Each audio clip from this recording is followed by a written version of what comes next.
Sooner Scoop HD.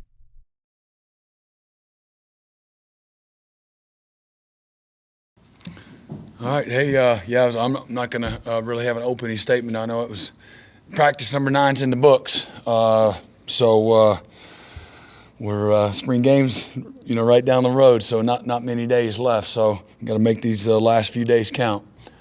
So go ahead, Mike. Hi, neighbor. Yeah, Brent, I'm going to start off with what you just mentioned. Every time you come in here, the spring game is at the top of mind for you. Why is it that that's so important to you to have this be a substantial event? Well, one of my favorite things about being on a team, being a coach, thing that I love about my job is it's very result driven. And although this is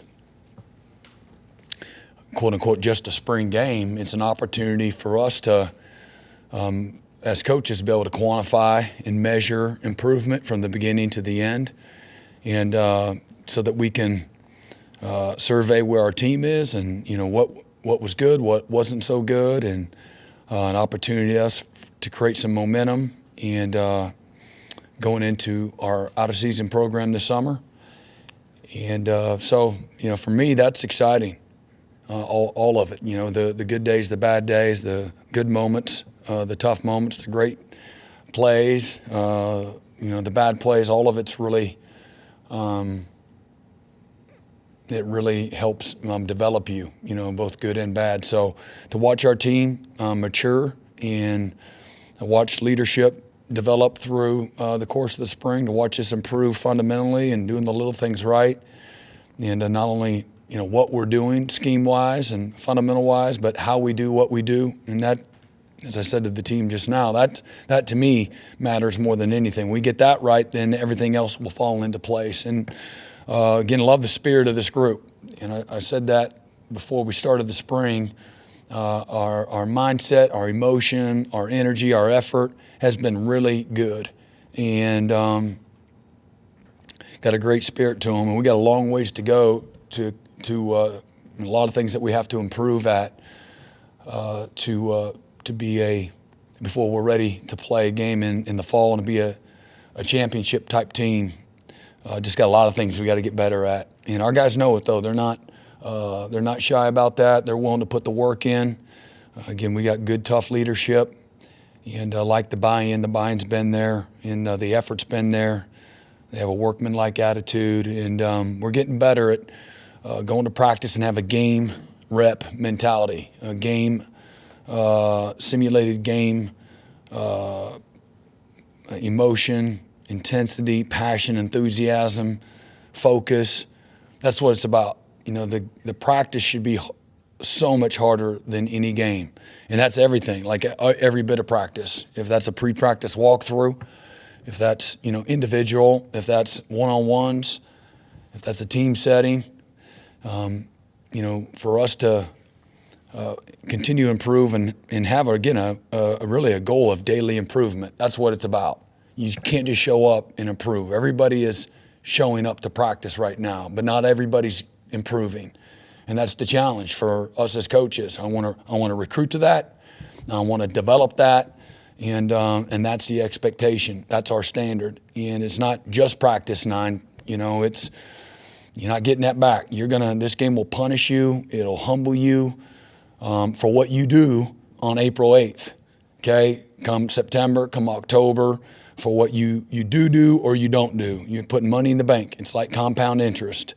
And, you can't take out of your bank account what you don't put in. And a lot of people try to, but you can't cut corners. There's no shortcut. There's no easy way to do what we want to do. I wish there was. You hand out pills or just be excited to show up. It's not how it works. And so getting our guys to completely and totally buy in to all of that, is our goal, and we're working towards that every day. Sometimes just that is not necessarily easy to measure, but you're looking at a body of work. And what I know is at 7 a.m.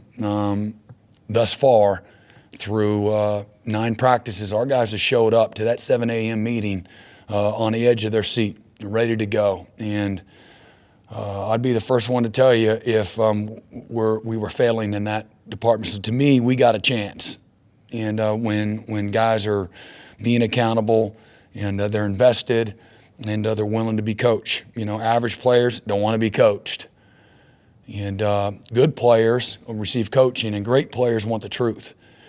And our job, that truth sometimes is very painful. Sometimes it's hurtful. Sometimes it's discouraging. But, the right ones are going to take it, and they're going to learn from it and grow from it. And so we got to be honest and truthful with our guys. They got to have great self-awareness, and then they have to have a willingness to create value for themselves. And it starts with their attitude and their work ethic, just uncommon effort in everything that we do. And it's been a lot of good, and there's been plenty of moments that haven't been so good, but I'm always looking at how these guys respond to the adversity, to the tough moments, to the daily routine, and to see if they grow weary. And so just challenge them to run that race with endurance.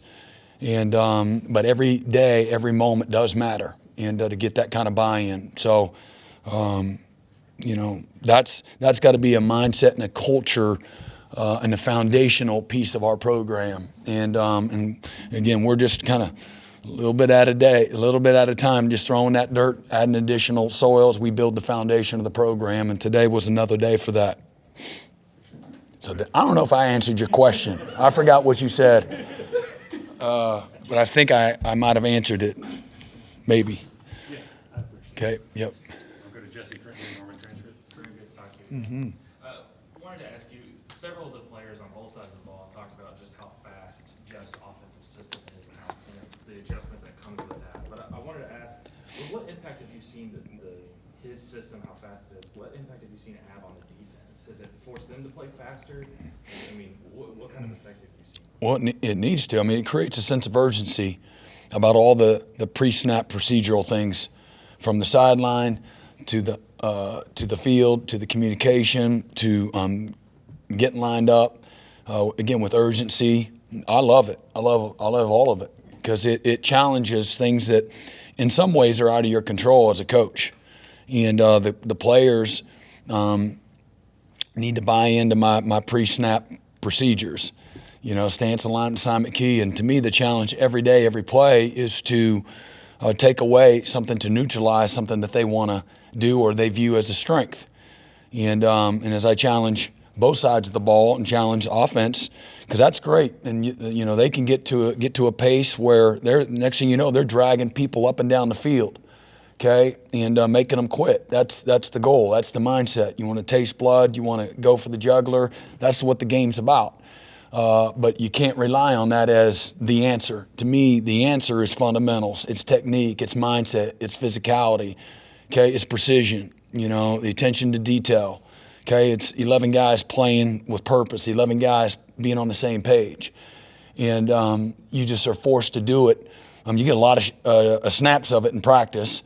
You snap the ball more times, you have more plays in practice. So I like it's a great conditioning thing. We don't have to do additional conditioning to get our team right. Again, transitioning from spring ball to summer workouts.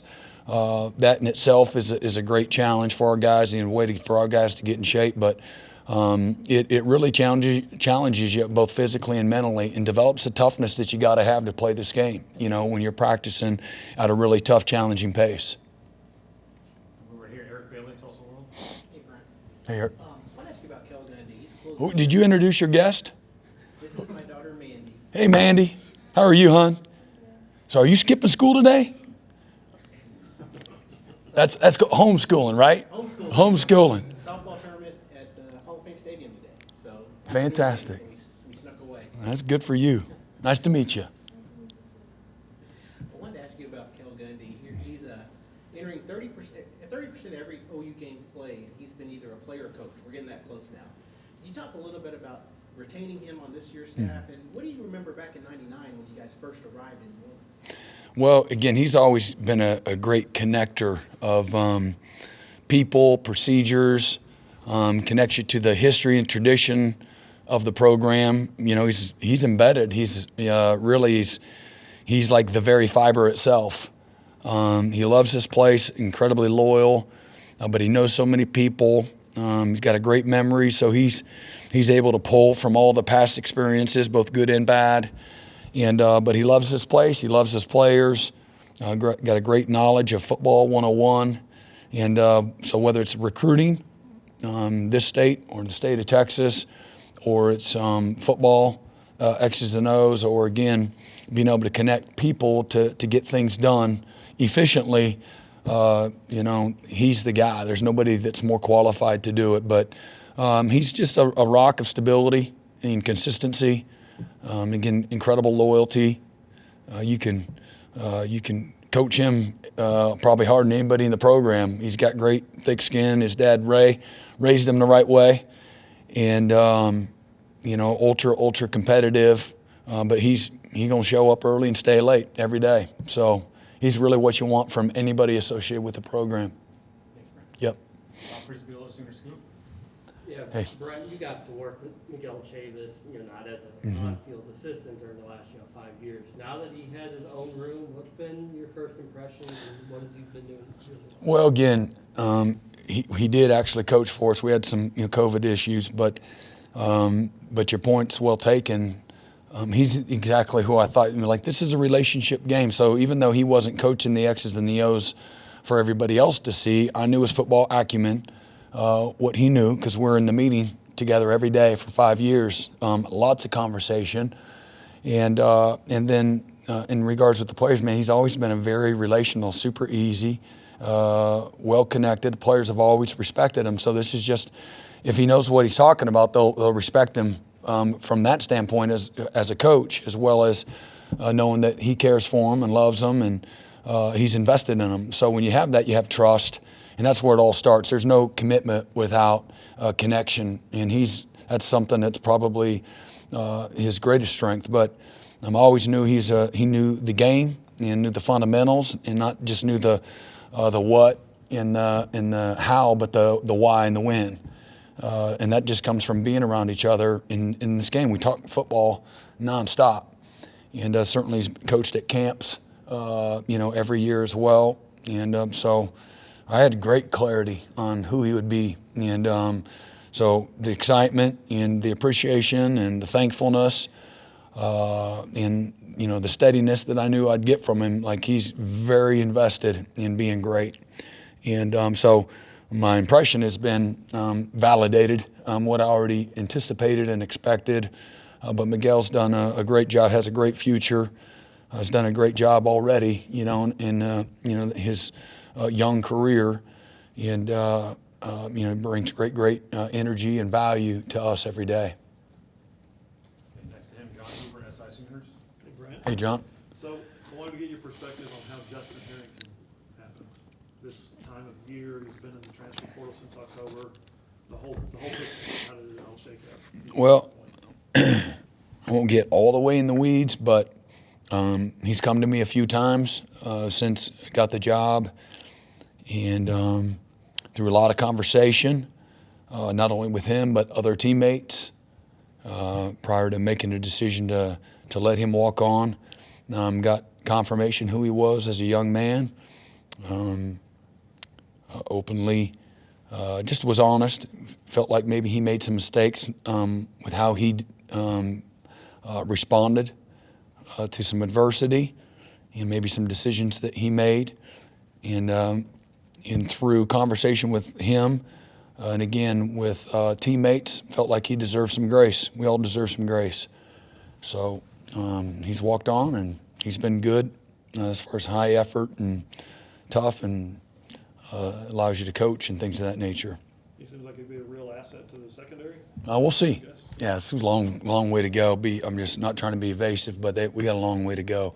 He's only been out for a couple practices, and really everybody's kind of on their journey to me, in spring ball, 9th practice. There's a lot you can say about different guys here and there, but his litmus test isn't really, it's not comparable, because he just got here, been here for a couple days, and learning a new position, new language. There's barriers for everybody, but he didn't have the same opportunity like everybody else did prior to joining. He just joined. So everybody else has been here through mat drills and some meetings and things of that nature. So he's been a little bit behind from that standpoint, but he's aggressive and he's physical. And he's got a good attitude so far. Hopefully he can continue to come on and bridge that gap from a knowledge standpoint and technique and fundamentals. Appreciate it. Yep. Far side, James Hale. Hi, Brent. What's up, James? You know, when you were here the first time, you know, we got a little bit of an idea of what you were doing with your nickelback and your Sam linebacker and things like that.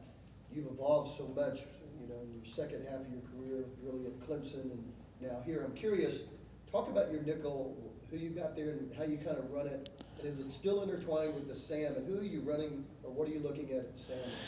Yeah, I mean, everything we're doing is still work in progress and trying to figure out what the personnel is, what our strengths are, what we can do, what we can't do. We certainly know what we'd like to do. You want as much versatility there as you can. You know, still looking to see if Roy Williams is out there. Yeah, that's what it looks like. Him, Tony Jefferson, and Nick and Keenan and can't remember who else would there be. There's been Clint Ingram, all them guys. No, the same guys. I mean, we're always looking for as much versatility as you can. Now, where you don't have to worry about, you know, your sub packages and things. That is your sub package.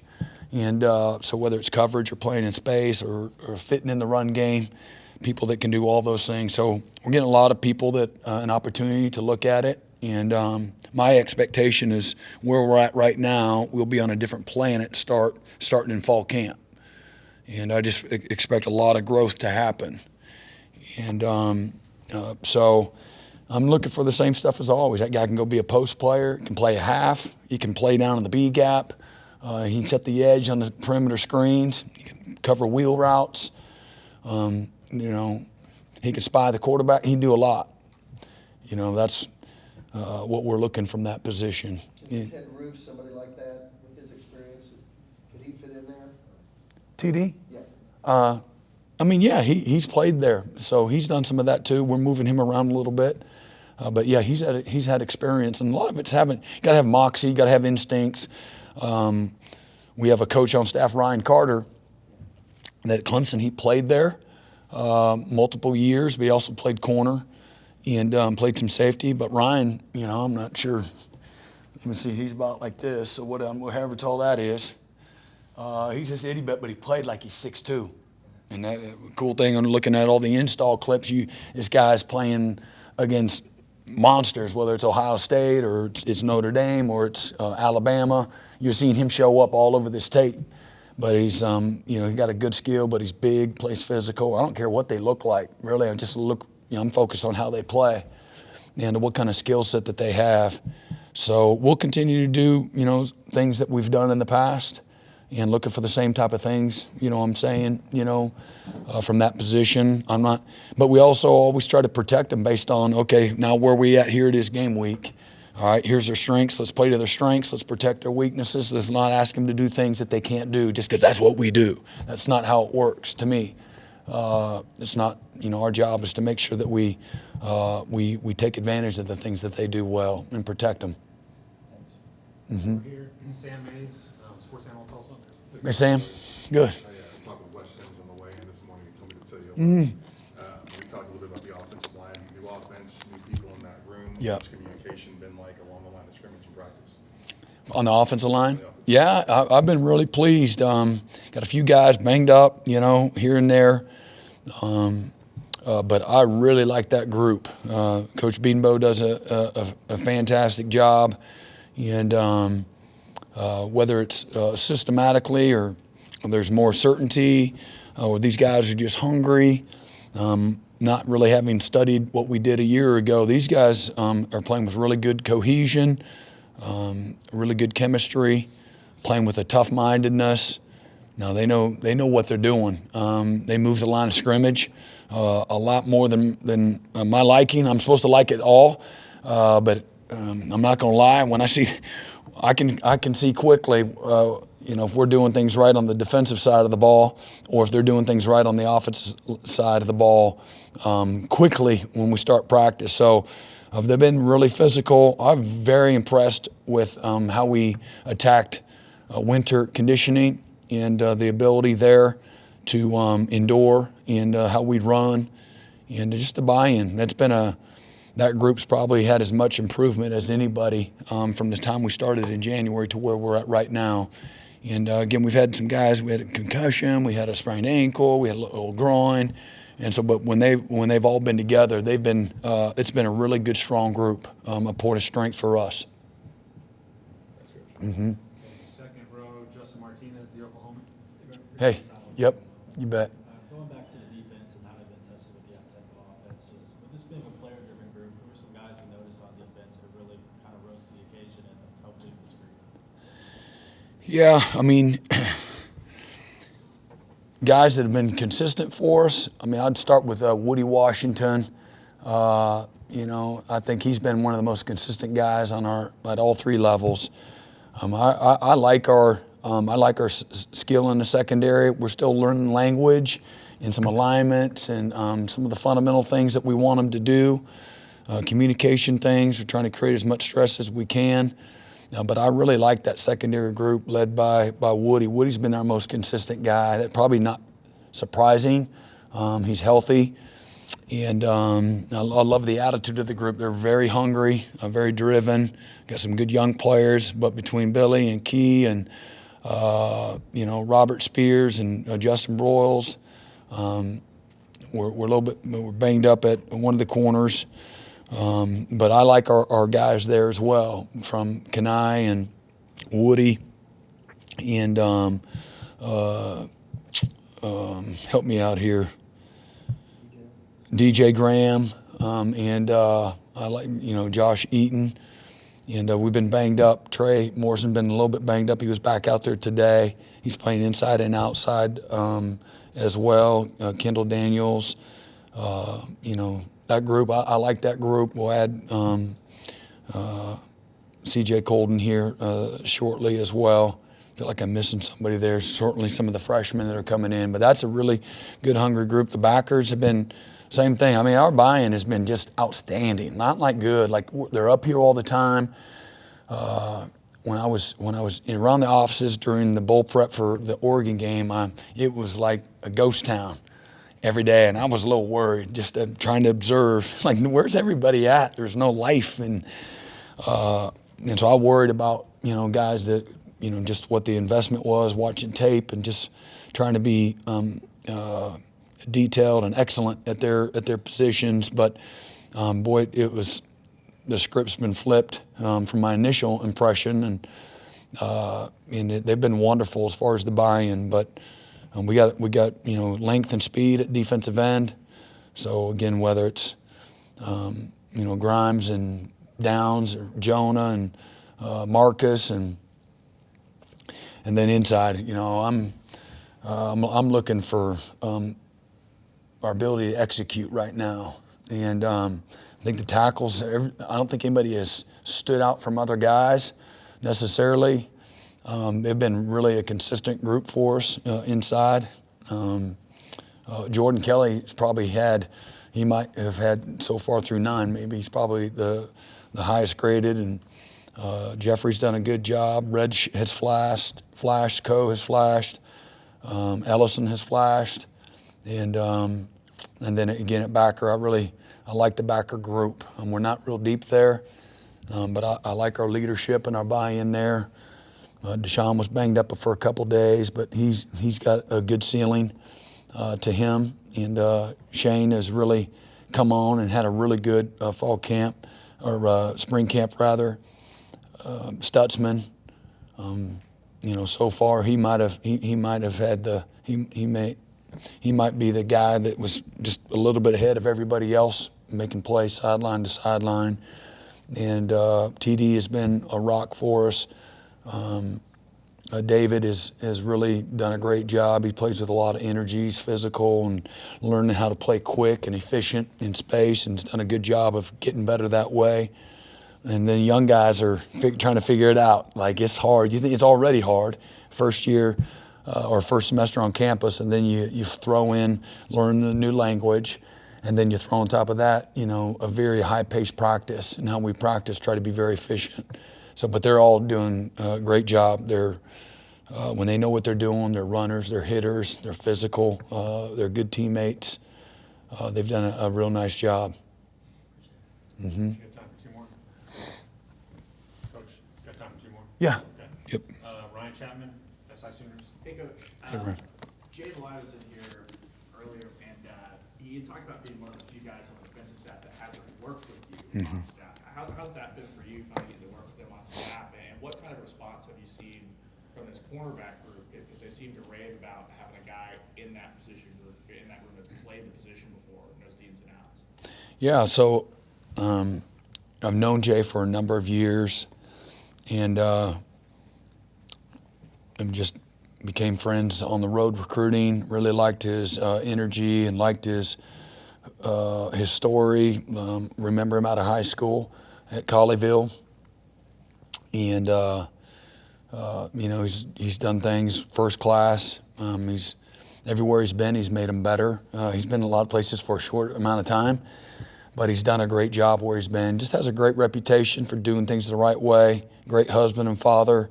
Really knowledgeable football coach. He knows the front end and the back end together, and he's just a terrific teacher. He brings a lot of passion and energy and love and enthusiasm, brings out the best in guys, holds guys accountable. He's tough on them, very demanding, but at the same time is going to find a way to, you know, help them develop holistically and know all the important people in their lives, the players. So he really does a great job of pouring into the players and developing relationships. Everybody knows him. He's got a great reputation prior to even getting here with the players that are here on our roster. So brings a lot of value, and you know, tremendous person, and fits easily with the staff. Great cohesion from day one. It was a great fit. Mm-hmm. And we'll finish with Lee Benson, who's 9 in the back. Hey, Lee. When we hear from you and your assistant coaches and the players, everything is just so positive. Everyone's so excited at this time. Mm-hmm. And it kind of made me think back to when you were talking about Murphy's Law a few weeks ago, trying to make sure you drill into these guys that, yeah, things are going to go wrong, trying to help them be prepared for it. Is it even more important to really be you know, philosophical about that this time, knowing that everything is so positive, everything is so good right now, and everyone has so much excitement for, you know, what they hope that, you know, you can help bring to this program moving forward? Yeah, so what's the question then? So Murphy's Law, Yeah. drilling that in right now, and everything is so sweet and positive. Is that even more important than maybe it would be otherwise, you know, in the past? You know, I'll be honest, like if anybody's known me, I've had a ton of energy. I've always been very passionate, incredibly demanding. I try to lead from a place of optimism and positivity, but I'm not going to have my head in the sand when things aren't right. I'm going to be very truthful, very honest. You know, we haven't played yet. I mean, listen, I'm not naive. And certainly our coaches and our players aren't, because we strain them. We create a lot of stress for them every day. We've had plenty of failure and plenty of tough days. It's hard to get up in the middle of spring every day and bring your A game. It's hard. It's not easy. I don't take it for granted. And but if I don't, they won't. I can promise you. If it's me or it's the coach, I can't be the coach for everybody. I'm the head coach, and I'll hold everybody accountable. But I got to count on a staff that has the same mindset. My job isn't to coach your players. You know, I will coach your players, but we all gonna coach them. And part of being a coach is taking them to places that they can't take themselves. And that's why they need the coach. And so whether that's mindset, that's attitude, that's energy, that's how they respond to adversity, you know, a coach is supposed to strain them. That's where the real growth happens, through those painful moments of failure, of adversity, of strain, of stress. And so on the outside, it might look like that, but on the inside, that's not reality. Not in this building. And but you can still be positive and have high energy and have high expectations. Expect to be successful. We expect to be successful, but you got to do ABC.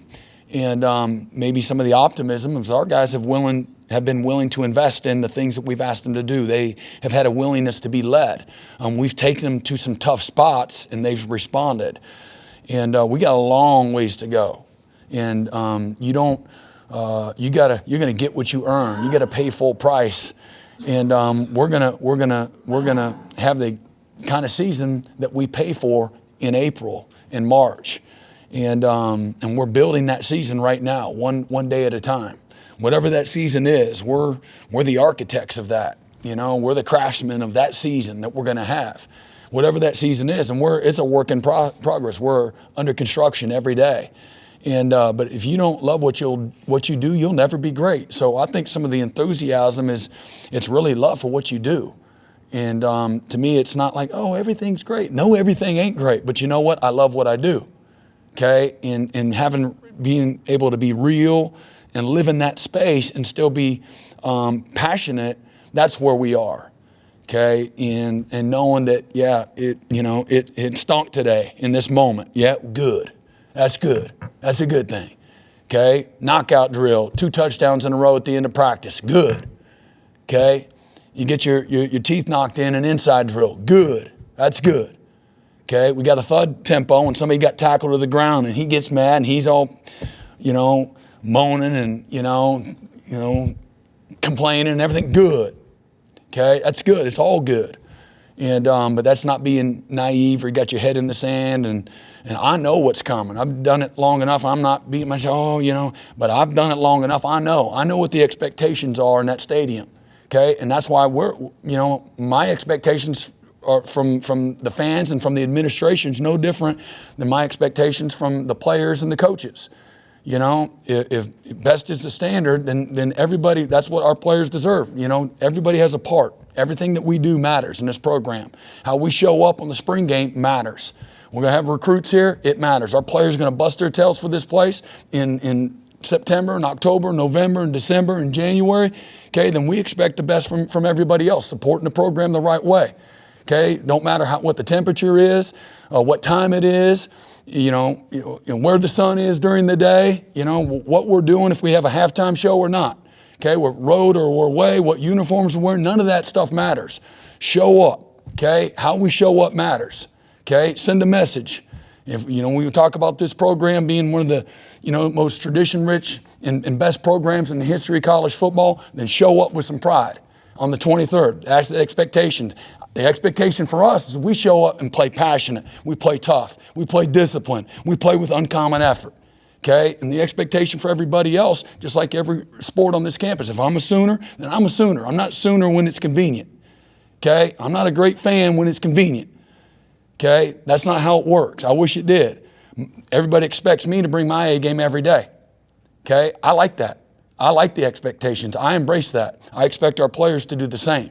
Okay? But as we try to build this program and transition from where we are today, okay, because we're in the Big 12 today, and in a few years we're going to be in the SEC, everything that we do matters as we build this foundation. Okay? The fan support, okay, the fan engagement, the administration, again, these coaches, the players, okay, everybody is expected to do their best in everything they do. Okay? That's what being committed looks like. It's not when it's convenient and when it's easy. Okay? It's when it's hard and when things aren't going well. Show up anyway.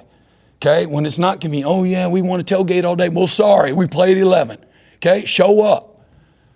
That's not expecting too much. And the flip side, we got to put a good product out there. Okay? And do things the right way. And people are proud of how we play is what we're concerned about. Okay? Not beating our own chest and it's all about you. That's not going to be this program. Okay? This program has had a lot of success for a long time. But you know what? None of that matters now moving forward. None of it matters. Nobody cares. Okay? When we play UTEP, that's all that matters.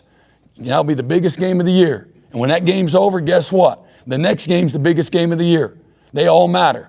Don't matter if we're a 28-point favorite, okay, or if we're a 3-point dog. Don't matter if we're playing in Dallas, okay, we're playing in Manhattan. None of it matters. We need support, okay? The expectations for the players to play up here every single week, to play to that standard, okay? I don't expect the players to play like this, okay, because one time we're wearing all white, one time we're wearing some kind of, what's that uniform called when it's not this traditional uniform? Alternative uniform. I don't care. I could care less. And I don't want our players to care about play to a standard, practice to a standard, show up to meetings to a standard. Everything we do matters. Okay? And that's, to me, that's the expectations. For the standard to be the standard in that stadium. Don't matter who we play, what time we play, where we play. Okay? You're committed or you're not. Okay? If I come up here and show up and one day the player has an attitude and then, you know, I'm going to play to that attitude. One day I'm going to ignore it, and then the next day I'm going to hold them accountable. And if that's how I am, these players are paying attention to all of it. They're watching me respond to everything. How I do what I do matters, and how everybody else does what they do, that should matter too. Okay? Doesn't mean we got to be way up here. We don't need to be down here. We don't need to be like this as a program. Okay? But we need everybody. If that means you know, wearing your T-shirts in your community, if that means putting the bumper sticker on, if that means sending in $5, okay, it all matters. But every sport on this campus deserves that too. If you're a Sooner fan, you're a Sooner fan. We're getting ready to go to the SEC in a couple of years. We better bring it. Better bring your mouthpiece, okay? And it all matters. And that's what the home field advantage matters. Okay, creating an environment that is difficult and challenging for the opponent, it affects them. Okay, but it should be that way every single week. Okay, that's got to be our DNA. We can't say OU DNA and then we go out there and we're 3/4 of the stadium's full. We'll still play hard and play tough anyway. I'm going out playing to how many fans are in the stadium. Okay, but that should matter. Okay, our players are busting their butt. Okay, and we're going to hold them accountable. Okay, and when we play, I want people to be proud how we play. Okay, with toughness, okay, with discipline, okay, with passion. All right, when we're playing together and representing this great university. Okay, and that's all anybody can expect from them, is for them to show up every week and do their best. Okay, and if they do that, we can all lay our heads down at night and have no regret. Okay, but that's the expectation on this side of it, and just, you know, moving forward, that's what it looks like to us, okay? And, you know, this is what we do is tough. It's demanding. It's hard, okay? But it doesn't mean you can't have passion and energy and enthusiasm for it. To me, it takes those things to be great at something. And to have longevity and sustainability in this, that's what it takes. And that's what being all in means, okay? It's everybody committed to doing their best on and off the field, everything that we do, okay? Right? How you do anything's how you do everything, John. I was going to ask you about Sooner Caravan. Yeah, and that's coming. And that's the message. And there's a lot more to it. And but you know, I'm looking forward to that, connecting with people from around the state and in the borders in our areas that we consider in-state as well. A lot of great Sooners that you know, we're looking forward to reaching out to and you know, making sure that they understand how important they are to us. Sooner Scoop HD.